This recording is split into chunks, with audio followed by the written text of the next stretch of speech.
Hi hello ವೀಕ್ಷಕರೇ, welcome back to my YouTube channel. ಹೇಗಿದ್ದೀರಾ ಎಲ್ಲರೂ? ಐ ಹೋಪ್ ಎಲ್ಲರೂ ಕೂಡ ಚೆನ್ನಾಗಿದ್ದೀರಾ ಅಂತ ಅಂದ್ಕೊಳ್ತಾ ಇವತ್ತಿನ ಈ ಒಂದು ವಿಡಿಯೋನ ಶುರು ಮಾಡ್ತಾ ಇದ್ದೀನಿ. ಐ ಹೋಪ್ ನಿಮ್ಮೆಲ್ಲರಿಗೂ ಇವತ್ತಿನ ವಿಡಿಯೋ ಯೂಸ್ಫುಲ್ ಆಗ್ಬೋದು ಅಂದ್ಕೊಂಡಿದ್ದೀನಿ. ಯೂಸ್ಫುಲ್ ಆಗಿದ್ರೆ ಪ್ಲೀಸ್ ಮಿಸ್ ಮಾಡದೆ ವಿಡಿಯೋಗೊಂದು ಲೈಕ್ ಮಾಡಿ, ಶೇರ್ ಮಾಡಿ, ಕಮೆಂಟ್ ಮಾಡಿ. ಹಾಗೆ ತಪ್ಪದೆ ನಮ್ಮ ಯೂಟ್ಯೂಬ್ ಚಾನಲ್ನ ಸಬ್ಸ್ಕ್ರೈಬ್ ಮಾಡ್ಕೊಂಡು ಸಪೋರ್ಟ್ ಮಾಡೋದನ್ನು ಮರಿಬೇಡಿ ಸ್ನೇಹಿತರೆ. ಬನ್ನಿ ಹಾಗಾದ್ರೆ ಇವತ್ತಿನ ಈ ಒಂದು ವಿಡಿಯೋನ ಶುರು ಮಾಡೋಣ. ಸ್ನೇಹಿತರೆ, ಚಿನ್ನ ಅಂದರೆ ಯಾರಿಗೆ ತಾನೇ ಆಸೆ ಇರಲ್ಲ ಹೇಳಿ? ಮನುಷ್ಯ ಅಂದಮೇಲೆ ಎಲ್ರಿಗೂ ಕೂಡ ಆಸೆ ಅನ್ನೋದು ಇದ್ದೇ ಇರುತ್ತೆ. ಅದರಲ್ಲೂ ಚಿನ್ನದ ಮೇಲೆ ಸ್ವಲ್ಪ ಆಸೆ ಜಾಸ್ತಿ ಅಂತಲೇ ಹೇಳ್ಬೋದು. ಸೊ ಅದು ಅತಿ ಆಸೆ ಅಂತ ಕೂಡ ಅಲ್ಲ, ಬಟ್ ಒಂದು ಕಡೆ ಅದು ಸೇವಿಂಗ್ಸ್ ಅಂತ ಕೂಡ ನಾವು ಅಂದ್ಕೊಳ್ತೀವಿ ಅಲ್ವಾ?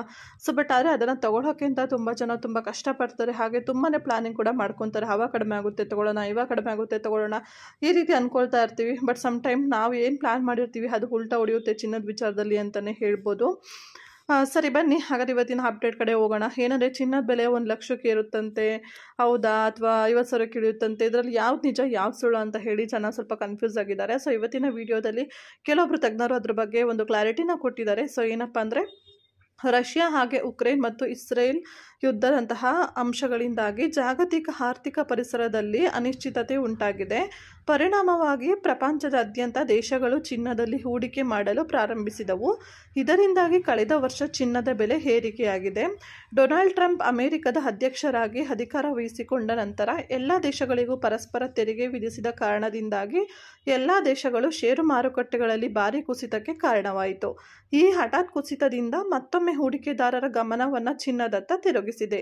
ಇದರಿಂದಾಗಿ ಚಿನ್ನದ ಬೆಲೆ ಮತ್ತೆ ಏರಿಕೆಯಾಗಿ ಸಾರ್ವಕಾಲಿಕ ಗರಿಷ್ಠ ಮಟ್ಟವನ್ನು ತಲುಪಿದೆ. ಈ ಪರಿಸ್ಥಿತಿಯಲ್ಲಿ ಚಿನ್ನದ ಬೆಲೆ 1,00,000 ರೂಪಾಯಿಗಳನ್ನು ದಾಟಬಹುದು ಎಂದು ಕೆಲವು ಅರ್ಥಶಾಸ್ತ್ರಜ್ಞರು ಹೇಳಿದ್ದಾರೆ. ಇನ್ನು ಕೆಲವರು ಚಿನ್ನದ ಬೆಲೆ 30% ಕಡಿಮೆ ಆಗಬಹುದು ಅಂತ ಕೂಡ ಹೇಳ್ತಿದ್ದಾರೆ. ಇನ್ನು ಸ್ಟಾರ್ಟ್ ಅಪ್ಸೆಟ್ ಮ್ಯಾನೇಜ್ಮೆಂಟ್ನ ಹಿರಿಯ ಪೋರ್ಟ್ಫೋಲಿಯೋ ಮ್ಯಾನೇಜರ್ ರಯಾನ್ ಮ್ಯಾಕ್ ಇಂಟರ್ನೆಟ್ ಪ್ರಕಾರ ಕೇಂದ್ರ ಬ್ಯಾಂಕ್ಗಳ ಚಿನ್ನದ ಖರೀದಿ ಮತ್ತು ಭೌಗೋಳಿಕ ಮತ್ತು ಆರ್ಥಿಕ ಅನಿಶ್ಚಿತತೆಯಿಂದಾಗಿ ಚಿನ್ನದ ಬೆಲೆಗಳು ಏರುತ್ತಿವೆ ಎಂದು ಹೇಳಿದ್ದಾರೆ.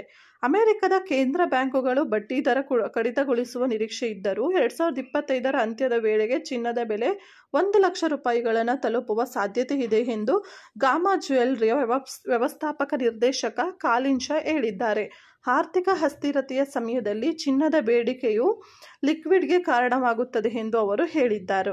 ಮುಂದಿನ ದಿನಗಳಲ್ಲಿ ಚಿನ್ನದ ಬೆಲೆ 1,00,000 ರೂಪಾಯಿಗಳನ್ನು ದಾಟುವ ಸಾಧ್ಯತೆ ಇದೆ ಎಂದು ಸರ್ವಿಸ್ನ ನಿರ್ದೇಶಕ ಕಿಶೋರ್ ನಾರ್ನೆ ಹೇಳಿದ್ದಾರೆ. ಇನ್ನು ಮಾರ್ನಿಂಗ್ ಸ್ಟಾರ್ನ ಜಾಮ್ ಮಿಲ್ಸ್ ಹೇಳುವ ಪ್ರಕಾರ ಚಿನ್ನದ ಬೆಲೆಗಳು ಗ್ರಾಮ್ಗೆ 40,000 ರೂಪಾಯಿವರೆಗೂ ಕಡಿಮೆಯಾಗಬಹುದು ಎಂದು ಅಂದಾಜಿಸಿದ್ದಾರೆ.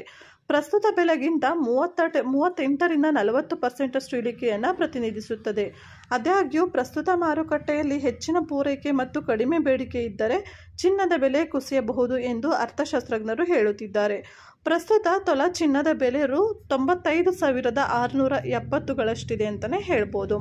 ಸೊ ಇನ್ನು ಇಳಿಕೆ ಆಗೋ ಪ್ರಕಾರ ಇರಬಹುದು ಅಥವಾ ಏರಿಕೆ ಆಗೋದ್ರ ಪ್ರಕಾರ ಇರಬಹುದು. ಸೊ ಎಲ್ಲನೂ ಕೂಡ ಮಾರುಕಟ್ಟೆಯ ಬೇಡಿಕೆ ಮೇಲೆಯೇ ನಿಂತಿದೆ. ಸೊ ಮುಂದೆ ಏನಾಗುತ್ತೆ ಅನ್ನೋದ್ರ ಬಗ್ಗೆ ಕೂಡ ನೋಡಬೇಕಾಗಿದೆ. ಯಾಕಂದರೆ ಚಿನ್ನದ ಬೆಲೆ ಅನ್ನೋದು ಕಣ್ಣು ಬಿಡೋ ಅಷ್ಟರಲ್ಲಿ ಏರಿಳಿತ ಆಗ್ತಾನೆ ಇರುತ್ತೆ ಅಲ್ವಾ? ಸೊ ಅದಕ್ಕಾಗಿ ಸದ್ಯಕ್ಕೆ ಬಂದಿರುವ ಅಪ್ಡೇಟನ್ನು ನಿಮ್ಮ ಜೊತೆ ಶೇರ್ ಮಾಡಿದ್ದೀನಿ. ಸೊ ಐ ಹೋಪ್ ನಿಮಗೂ ಕೂಡ ವಿಡಿಯೋ ಯೂಸ್ಫುಲ್ ಆಗಿದೆ ಅನ್ಕೊಳ್ತೀನಿ. ಯೂಸ್ಫುಲ್ ಆಗಿದ್ರೆ ಗೊತ್ತಲ್ಲ ಏನು ಮಾಡಬೇಕಂತ. ಮಿಸ್ ಮಾಡದೆ ಲೈಕ್, ಶೇರ್ ಆ್ಯಂಡ್ ಕಮೆಂಟ್ ಮಾಡೋದನ್ನ ಮರಿಬೇಡಿ. Thank you so much for watching. Take care. Bye.